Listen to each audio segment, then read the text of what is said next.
in the golden heart of southeastern Omahdi, a thriving city where the morning sun painted the rooftops in honey and the scent of ripe mangoes drifted through the streets, there lived a man whose name carried weight like thunder in the hills. His name was Ashena Ez, but most called him Pastor Uche. Omahdi wasn't just a city. It was a land of laughter and long rivers. And in this vibrant city, Pastor Uche's church stood like a flame on a hilltop, the house of righteous rain. They called it a gathering place where miracles weren't rare, and faith was a living, breathing thing. But even more powerful than his sermons strong enough to silence demons and stir hardened hearts was the quiet, unwavering love he held for his wife, Ndidi. Ndidi was the kind of woman who made the sun forget it had somewhere to be. Her skin, rich like oiled mahogany, glowed with quiet pride. They were not just married, they were one soul in two bodies. Best friends who prayed together before sleep, stole glances during service, and raised a daughter whose name meant joy, Ziora. Ziora was just 6, full of questions and fireflies. She was the center of their little world, the proof that love could bloom even in a world filled with dust and noise. Together, the three of them were a picture of peace. Even strangers would whisper, "This is the kind of love we hear about in stories." But stories, real stories, carry storms in their pockets. One humid morning, while slicing yam and humming an old lullaby, Ndidi received a call from her childhood village, Ikena. Her younger brother's voice trembled on the other end. "Sister, come quickly. Papa is very ill. He's asking for you." Ndidi's hands dropped the knife. Her heart raced. She wiped her hands on her wrapper and rushed to tell her husband. Pastor Uche was in the garden, watering the sweet basil that Ndidi had planted when they first married. "My love," she said softly, "I need to travel to Ikena. There's trouble. Papa, he's not well." Uche straightened slowly. His smile faded. "Must it be in person?" he asked. "Can't it be resolved by phone? Or by sending money?" "I will send it right now. Just say the word." Ndidi shook her head. Gently, "Papa asked for me. He wants to talk ... face to face. I feel it's important. It's only 2 days, Uche. Just 2. I promise." Her voice was calm, but Pastor Uche's spirit stirred like a pot on fire. "I don't know why," he muttered, "but this trip doesn't sit right with me." She stepped closer and cupped his face. "You of all people, my beloved, must trust. Did we not pray this morning? Is the God we call on not the one who sees even the lizard beneath the stone?" He said nothing more. He only nodded, kissed her forehead, and prayed again, this time with a trembling voice. That night they held each other tightly, and in the early morning, as the city stirred, Uche anointed her forehead with palm oil and whispered blessings into her ear. But fate, like a crouching lion, had already leapt. Just as Ndidi stepped out the front door to fetch her bag, she froze. There on the dusty ground, arranged in a perfect semicircle like an offering, lay 7 dead lizards. Each one stiff, their mouths slightly open, their eyes wide as if caught mid-scream. The silence around them was thick, no birds, no breeze. Just the crackle of the earth and the heaviness of a sign ignored. Ndidi screamed. Uche came running. He stopped cold. His breath hitched. "My God," he whispered. This is a sign, a terrible one. Ndidi, don't go. Please, delay your journey.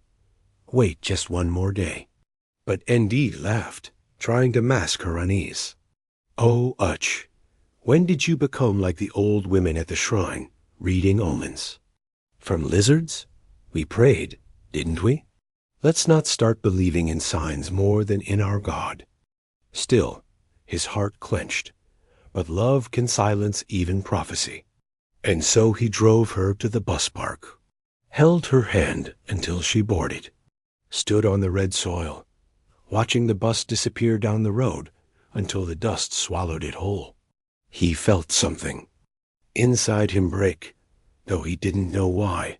That evening, as the shadows grew long and the church bell rang for evening prayer, Pastor Uche sat at his desk, scribbling down verses for Sunday's message on trusting God in hard times. Then came the knock. It was Uche, his assistant. The boy's face was pale, eyes wide, hands trembling like leaves in a storm. "What is it?" Uche asked. Uche opened his mouth. Nothing came. "Speak," Uche barked, rising from his chair. "Is it my wife? Tell me now." Finally, the words tumbled out. "The bus, Pastor. It caught fire on the old road near Umwoka. They say no one made it out." The room spun. Uche's legs gave way, and he dropped to his knees. "No, Ndidi. My Ndidi." He grabbed his keys, heart pounding like war drums, and sped to the crash site. The road was blocked by smoke and police tape. The bus, what was left of it, was no longer a vehicle, but a carcass of metal and ash. No survivors. No bodies to bury. Nothing but bones and charred cloth. The officials murmured. It was too fast, the flames too fierce. Pastor Uche stood there for hours, unmoving. People gathered but gave him space. The city that once echoed with his laughter now fell into mourning. His daughter Ziora asked, "When is Mama coming back?" And all Uche could say was, "Soon, my star. She's resting now." But deep inside, he knew something had shattered forever. That night, he fell to the floor, wailing like a wounded lion. He clutched his chest as though trying to stop his own heart from breaking in two. "I warned you, my moon. I begged you not to go." His voice cracked through sobs. "Why didn't I fight harder to stop you? Why did you leave me, Ndidi? What do I do now? Oh, Lord, have I not served you faithfully? Why didn't you protect my wife?" He wept until his voice disappeared into hoarseness. He wept until he had no more tears, only silence. From that moment, a great darkness settled over the once joyful house. The days that followed became a blur of shadows. Pastor Uche shut himself inside his prayer room. The room once filled with fiery preaching now echoed only with muffled sobs. He neither ate nor drank properly.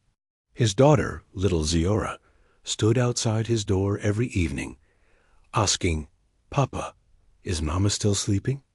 But Uche didn't have answers. All he could offer her was a hug that trembled and eyes too tired to cry. The church, once alive with songs and laughter, grew quiet. The pulpit where Uche once thundered with divine energy now stood cold. His voice, once powerful and healing, had become a faint whisper. The elders of House of Righteous Reign visited him many times, urging him to return to his calling. But the Uche, who once stood like a mighty baobab, had withered. Even the soil of his spirit felt barren. Months passed, then more months, until a full year turned to 2. Eventually, one Sunday morning, he stood again before his congregation. His robe hung looser. His face had aged, but his voice, though softer, carried weight. The people listened, some with tears in their eyes. Pastor Uche was back. But he was not the same. He was a man stitched together by grief. Still, the sermons continued. The oil flowed. But the smile that used to brighten the altar was gone. Then, one evening, the church elders invited him to a private meeting. "Pastor," said Elder Anazoro, a soft-spoken man with eyes like storm clouds, "you are still young. You've carried pain bravely. But a tree without a root will fall. Again, you need a companion. A woman by your side, not just for you, but for the church. And your daughter, she needs a mother." Uche sat in silence, his hands clasped. His heart ached at the thought. "How do you replace the irreplaceable?" he whispered. "No one is asking you to forget Ndidi," another elder said gently. "We're only asking you to live again." Days passed, weeks followed, and slowly, painfully, Ashena began to consider the idea not for himself, but for his daughter, for the church, and perhaps, one day, for Joy. That's when Chimamanda entered his life. She didn't arrive with fireworks or angelic songs. She simply came one day during midweek. Service a tall, soft-eyed woman with a voice that soothed and hands that served without asking. She was introduced to the pastor by Elder Anazoto's wife. Chimamanda, or Ama, as many called her, was a schoolteacher with a tender spirit and deep faith. She was kind without trying. She smiled often, but her eyes held stories. At first, Achena kept his distance, but Ama was patient. She helped organize women's prayers, taught Sunday school, and gently took Ziora's hand as if she were her own child. And Ziora, after months of watching Ama from a distance, began calling her Auntie Manda with a giggle in her voice, and slowly, Achena began to smile again. Months passed, and their bond deepened.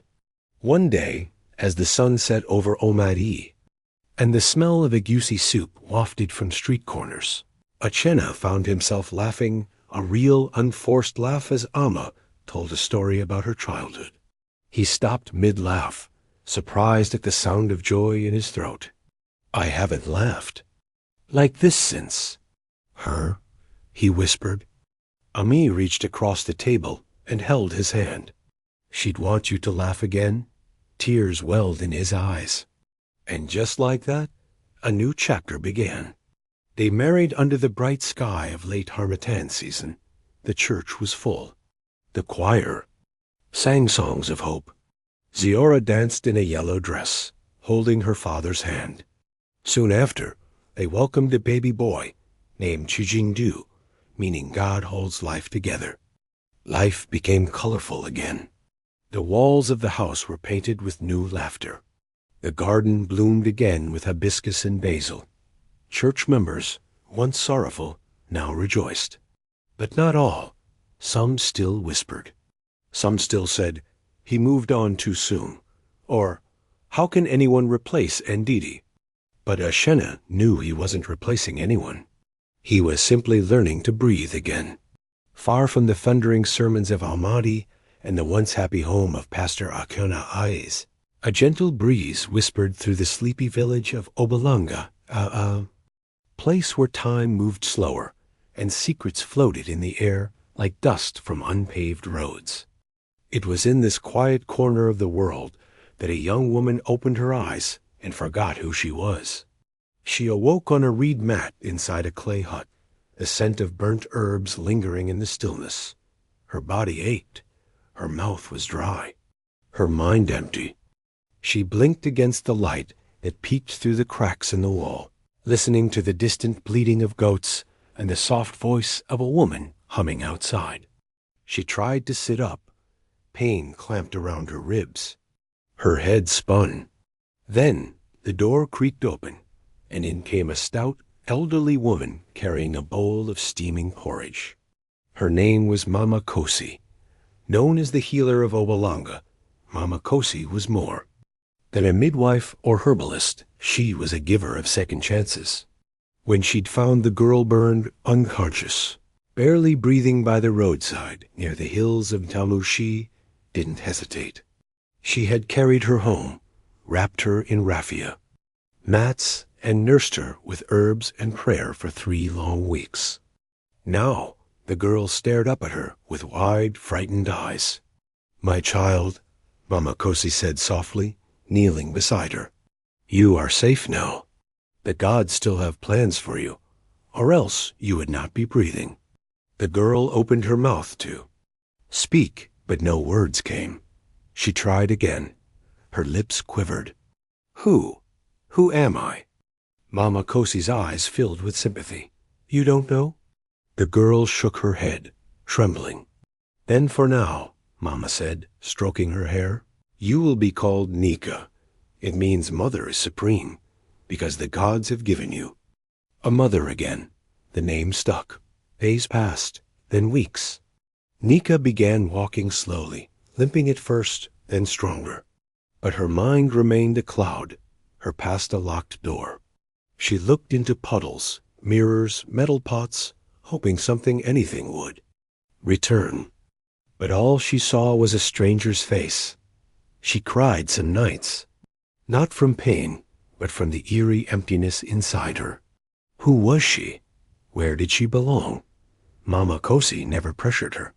Memory is like a stubborn yam, she'd say while crushing. Bitter leaves. You cannot force it to cook before its time. So Nika stayed, grateful and lost. A year rolled by. One crisp morning, Mama Kosi called her outside as the sun rose behind the mango trees. She handed Nika a folded wrapper.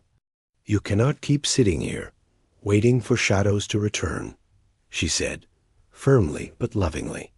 Go and learn a skill. Let your hands be busy. Perhaps your spirit will follow. Nika blinked. But what can I do?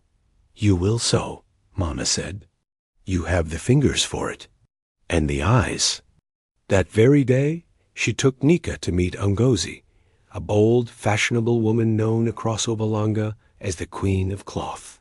She owned a tiny boutique shop called Threads of Grace, bursting with colorful ankara, batik, and lace. Ngozi was fierce in spirit, but kind in heart. She forgets her past? Ngozi asked Mama Kosi, raising one painted brow. Yes, Mama replied, but she is ready to build a new one. Ngozi examined Nika's hands, then smiled. If she can thread a needle without poking herself, I'll keep her. Nika grinned nervously. I'll try. And so began her apprenticeship. The sewing shop became her world. At first, she fumbled pricking her fingers, stitching sleeves to necks, and sewing buttons onto the wrong side of the fabric. Ngozi would scold her sharply, then laugh and hug her. But Nika learned fast.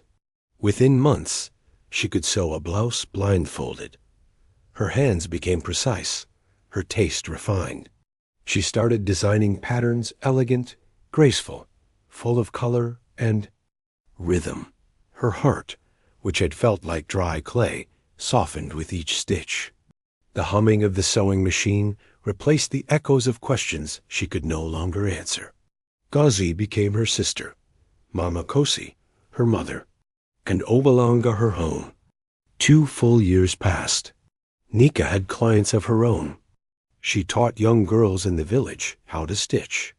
She laughed again deep belly laughs. She danced at festivals, helped grind pepper for the elders, and sang lullabies to babies when their mothers were too tired. Life was still missing something, but she no longer mourned that emptiness. Until the day Dr. Ikena came.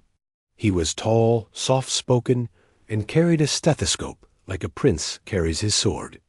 He had come from the city as part of a health outreach, and quickly became known in Obalanga as the gentle healer. Nika met him when Ngozi sent her to deliver a repaired garment to the clinic. Their eyes met. Something stirred. Days later, he visited Threads of Grace to get a torn shirt fixed. Then another, and another. Soon, he had more tears in his wardrobe than any doctor reasonably should. Ngozi teased him. You're not here for tailoring. You're here for my girl. He didn't deny it. Ikena courted Nika slowly and respectfully. They talked under the stars, walked through maize fields, and shared stories. She told him of her lost past. He told her of his lonely years. I don't know who I used to be, Nika confessed one evening, sitting beside him on a log as fireflies danced nearby. What if my past comes back and ruins everything? He looked into her eyes and said, I don't care about who you were. I love the woman you are now. She wept because no one had ever said that to her before. Within weeks, they were engaged. The entire village buzzed with excitement. Mama Kosi couldn't stop smiling. Gauzy began sketching Nika's wedding dress before they even set a date. It seemed perfect. Until it wasn't. One Sunday afternoon, Nika and Ikena visited a nearby town for lunch. They sat under a mango tree at a local eatery, the smell of stew and roasted yam filling the air. People chatted cheerfully, radios played high-life music, and a dusty TV mounted in the corner of the room played a church broadcast.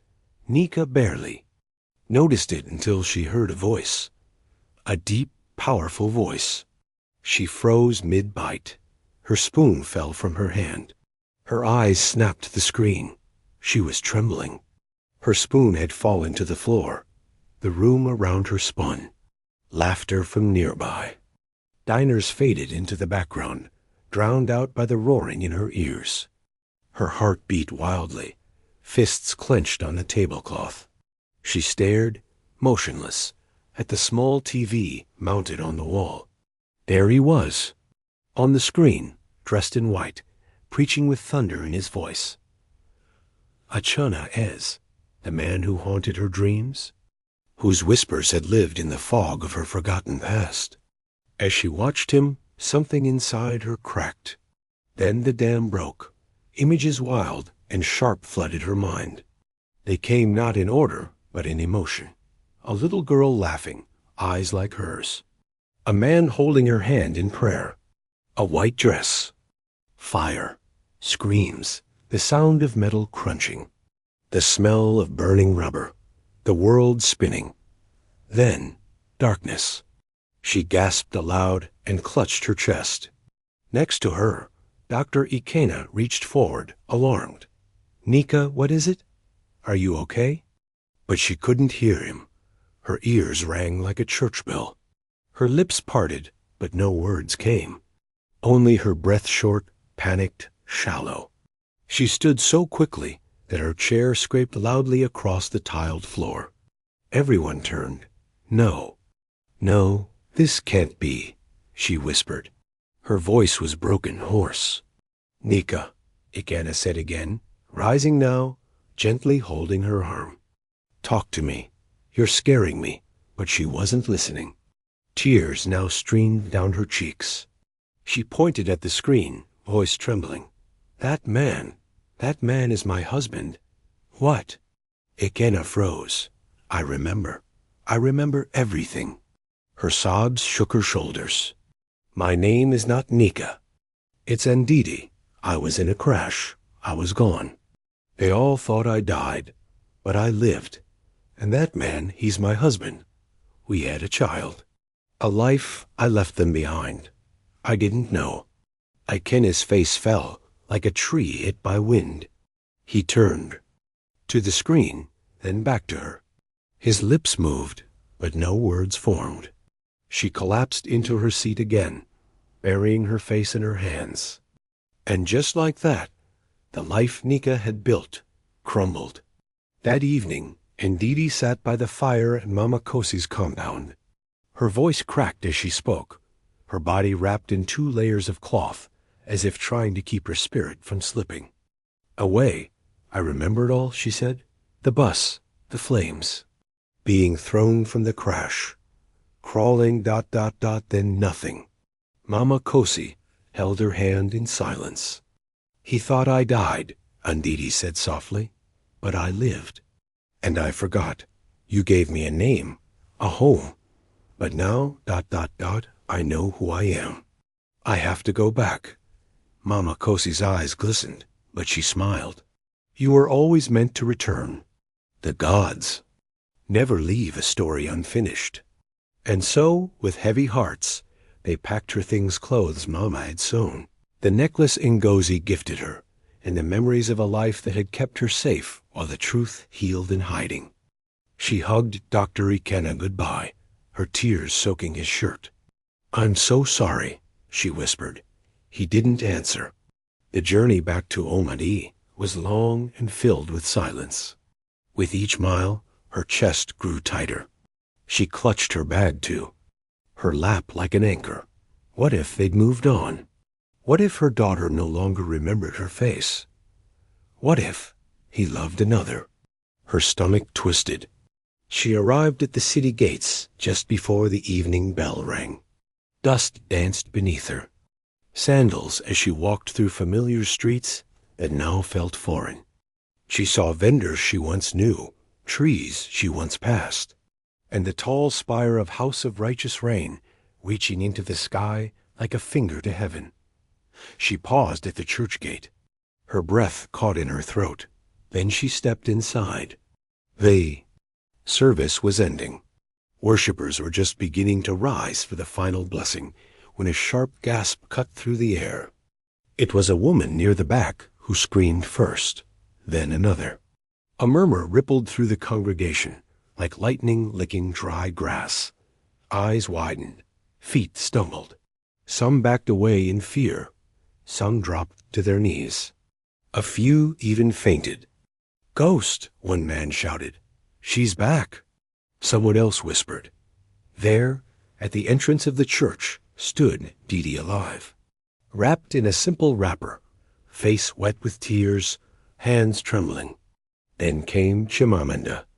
She stood up from the front pew, mouth agape, eyes locked on the doorway. She staggered backward, clutching the pew in shock. "Jesus!" she shrieked. Achena Ez, standing at the altar, dropped his Bible. His hands began to shake. "No." He whispered, It can't be." He stepped down slowly, 1 foot at a time, eyes never leaving her face. And Ndidi moved forward too, sobbing. "It's me, Achena. It's me." And just like that, they collided in the center of the church.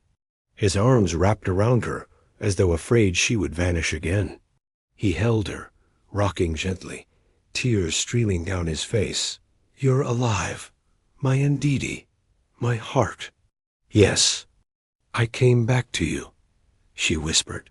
They cried together, a reunion of spirits torn apart by fate. The congregation watched in stunned silence. Some wept, others simply stared. But not everyone was rejoicing. Chimamanda stood to the side, frozen. Everything around her became muffled. Her heart pounded in her ears. She looked at the man she had loved, the home she had built, the child she had mothered, and saw it all slip away in a single moment. Her fingers dug into the pew. Her eyes burned. That evening, the church was silent. Whispers filled corners. Elders held emergency meetings. No one knew what to make of it. 2 women, both legally wives, both loved by the same man, and only one home, asterisk. Ndidi moved back into the house. It felt familiar and strange all at once. Her clothes were gone. The sheets had changed. Her daughter, Ziora, stared at her shyly, as if trying to place the woman from her dreams into the face before her. But slowly the child said, "Mama?" and Ndidi wept as she held her. They lay together that night, curled in silence. But the house was no longer peaceful. Chimamanda moved to the guest room. She smiled politely, served food when asked, attended, church as usual. But beneath her wrapper, she carried a storm. She saw how Achena looked at Ndidi, how he couldn't hide his joy, his grief, his longing. She heard how people whispered in the market, "That's his real wife. She was never dead. She's the one who built everything with him." The church split into 2 camps. Some supported Chimamanda. She stood by him when he was broken. She raised his child. She brought life back into his home. Others sided with Ndidi. She never died. Her marriage still stands. She is the covenant. And Achena? He was drowning. He loved Chimamanda for her loyalty, her warmth, her presence when he needed healing. But Ndidi was his soul, the mother of his child, his first love, his lost rib. Ndidi had returned home. Yes, but the home she walked into was no longer the one she remembered. Everything looked the same cream-painted walls, the same heavy wooden chairs in the parlor, The same white curtains that danced when the evening breeze came in through the jalousie windows. But everything felt different. She stood in the middle of the house she had once helped build, every beam, every tile, every pot and plate, and yet she felt like a stranger. The laughter that used to echo from these walls was now buried under a silence thick with tension. She was home, but so was Chimamanda, and both women were married to the same man. Achena, Ez tried to remain strong, tried to play the role of peacemaker, but even his smile was tired now. The weight of guilt sat on his shoulders like a sack of wet grain. He watched as Ziora, his daughter, clung to her mother every evening like a chick under a hen's wing. She had grown, yes, but she had not forgotten. "Mama," she called her. "Mama, don't go again." Ndidi's heart broke a little each time, but her joy in reuniting with her daughter was tangled with discomfort. She no longer slept in. Her old room, the one where she had prayed, laughed, and shared whispered dreams with Achena Ez. That bed, that space, now belonged to another woman, Mrs. Achena Ez. That was Chimamanda's title now. She wore it with grace, and a tight smile that never reached her eyes. Every evening was a quiet war. Dinner was a tense affair, with silence as the main course. If Ndidi served rice, Chimamanda would make yam. If Chimamanda poured water, Ndidi would sweep. If one sat on the left, the other found reason to be on the right. And Achena Ez? He sat at the head of the table, sweating inside.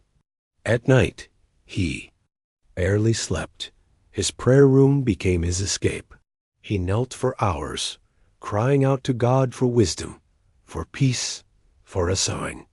How can I, a man of God, be caught in such a snare? He asked the heavens, how can I choose between two women who have both carried my burdens? The tension grew sharper. Ndidi noticed how Chimamanda watched her, eyes full of unsaid words, bitten lips, folded arms. She saw how the woman who had once ruled this house now walked carefully, cautiously, as if stepping around landmines. And to be fair, Ndidi understood. She had returned from the grave, but the world hadn't paused for her. Chimamanda had raised Ziora when she was too dead to do it. She had stood beside Achena when his faith was fractured. She had poured oil into a home cracked by grief. And now she too felt like a shadow in her own home. One Sunday morning, after church, Achena Ez gathered the church elders. The room was quiet, the air filled with confusion and pity. "I need counsel," he said softly, voice cracking. "I don't know what to do." The elders exchanged glances. Elder Ifini, the oldest among them, cleared his throat. "Pastor, before both heaven and man, you have two wives. This is not a case of adultery or lust. This is fate's confusion. But confusion it is nonetheless. What should I do?" Achena asked. "We cannot tell you whom to love, but we can tell you what is wise," another elder added. "Until this is resolved, you must step down from the pulpit. The church is divided, Pastor, and your pain has become her storm." Achena Ez nodded, tears in his eyes. He had lost his ministry, now tangled in whispers and side glances. The people who once hung on to his every word now avoided his gaze. Back at home, the tension erupted like thunder on dry land. The fights between Ndidi and Chimamanda were no longer hidden in glares or slammed doors. They were loud, painful, echoing down the corridors like war cries. "You should have stayed gone." Chimamanda yelled one morning, her voice rising like steam from boiling soup. "You think you can just walk in here and reclaim everything?" "I never gave it up," Ndidi snapped. "This is my home, my marriage. I was never divorced, never buried. You came into my life, not the other way around. I married her. Widower Ndidi, I did not steal him. You were dead. I was lost, not dead. You want him? Fine, but don't call me a thief. I held him together when he was shattered. I raised your daughter. I wore the crown when no one else would. And now it's time to return it. The screaming woke Ziora in the next room. She covered her ears and wept quietly. That evening, Chimamanda sat alone in the parlor, her eyes fixed on nothing. Her fingers toyed with her wedding ring. She no longer recognized the woman she had become bitter, angry, restless. She remembered when she and Echenez had laughed over burnt stew, when Ziora first called her Mama Ama, when she thought maybe, just maybe, she had found a love of her own. Now, she was the stand-in, the substitute teacher waiting for the real one to show up. And the real one had arrived. She packed in silence. It happened on a quiet evening, just as the first stars began blinking in the Omahdi sky. Chimamanda stood in the doorway of Echenez's study, a folded piece of cloth clutched in her hands. Her eyes, once so alive with hope and fire, now held only stillness like the calm surface of a river after a storm. He looked up from his prayer bench, startled. Amma? She didn't answer right away. She stepped into the room slowly, her voice low but steady. Echenez, she said, using his full name, something she hadn't done in a long time. I can't do this anymore. His heart dropped. Amma, what are you saying? I have tried, she continued. I really did. I gave this marriage all I had. I fought to hold on to what we had, even when I knew your heart was no longer here. He rose to his feet slowly. That's not true. It is, she said, almost gently. You've loved Ndidi long before I ever came. She was your sunrise, your heartbeat. Even when she was gone, it was still her name on your lips. I ignored it. I told myself you were grieving, that you'd come around. But now that she's back, her voice cracked. I know I'm just standing in the way. Amma, no. She shook her head. Don't say anything, please, let me finish. Echenez swallowed hard, watching her with pleading eyes. I don't blame you, Echenez, or Ndidi. I blame fate. I blame the gods for this cruel puzzle. But I cannot stay here and fade into the background of a life that was never mine to keep. I will leave our son with you. He deserves to grow in his father's arms. But me? I need to start again, somewhere far from all this. Echenez, hands trembled. Pama, I still love you. I believe you, she whispered, but not the way you love her. And that difference is enough to break me. Then, without another word, she placed the folded cloth on the table, a wrapper Echenez had gifted her on their wedding day, and walked out of the room. Ndidi stood silently in the corridor. She had heard it all, and she didn't feel victorious. No, she felt something far more painful, guilt, because Chimamanda was not a villain. She was not a thief. She was a woman who had stepped into an empty space and filled it with warmth and sacrifice. Ndidi's chest ached as she watched her walk past without a word. She wanted to stop her. Say something? Anything. But silence. 1. Chimamanda left Omahdi the next morning. She said goodbye to no one, not even to her son, who was still asleep in his cot. Her heart could not bear the weight of that farewell. She boarded a bus to Lagos, her hands gripping her travel bag, her eyes staring blankly through the window as the town disappeared behind her. Somewhere along the winding highway, fate struck one final, cruel blow. A tire burst. The bus flipped. By the time help arrived, Chimamanda was gone. The news arrived by evening. Echenez collapsed to his knees. No, no, no, he whispered, holding his head. Ndidi screamed, not out of victory, but out of devastation. Because for all the pain, Between them, Chimamanda had never deserved death. She had deserved peace. The funeral was small, quiet. Her family came, faces stiff with grief and blame. They didn't speak to Ashena. They didn't need to. Their silence was louder than any accusation. The air was thick with judgment. Some members of the church came too, but even they kept their distance. Behind their veils and Bibles, their eyes whispered, if she hadn't returned, if the pastor hadn't loved two women, if they had handled it differently. After the burial, Ashena and Ndidi sat under the mango tree in their compound. Neither spoke. Their marriage had been restored, but at the cost of a life, the cost of a woman who had simply loved too deeply. Ziora played quietly in the background, unaware of the storm that had just passed. And for the first time since Ndidi had returned, Ashena did not touch her hand.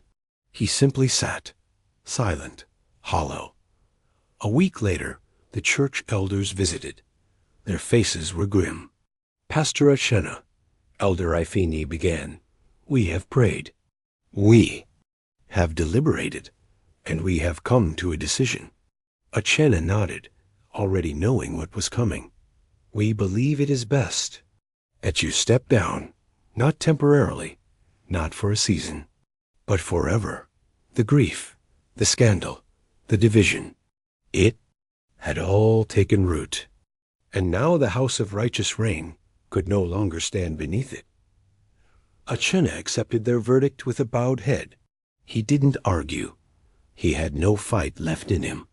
And so, the man who had once filled stadiums with his sermons, who had once cast out spirits and healed the broken, now stood at the back of his own church, no longer the shepherd, but a shadow among the sheep. Life moved on. Omahdi healed slowly. Whispers became echoes. A new pastor was installed. The pews filled again. But the memory of Chimamanda's soft voice and brave heart lingered like incense after prayer. Ndidi stayed. She raised her daughter, cared for her stepson, supported her husband. But some nights she sat outside alone, watching the moon, wondering if love, real love, was always destined to hurt someone. Because even though she had returned, she hadn't come back whole. And Ashena? He never preached again. He spoke, softly, smiled rarely, and sometimes in the middle of the night she heard him whisper her name, not hers. In life, love is powerful, but timing can be cruel. Ndidi's return brought joy, but it also awakened wounds that never healed. Chimamanda's love was pure, yet it bloomed in borrowed soil. This tale reminds us that not every happy ending comes without a price, and that sometimes holding on and letting go both hurt the same. So always cherish the people you love while they're here, because fate does not ask permission before it changes everything. If this story touched your heart, please show your support by hitting that like button, subscribing to my channel, and sharing with someone who loves deep African tales. Your support helps keep our stories alive. Till I come your way again with another powerful tale, stay blessed and stay wise.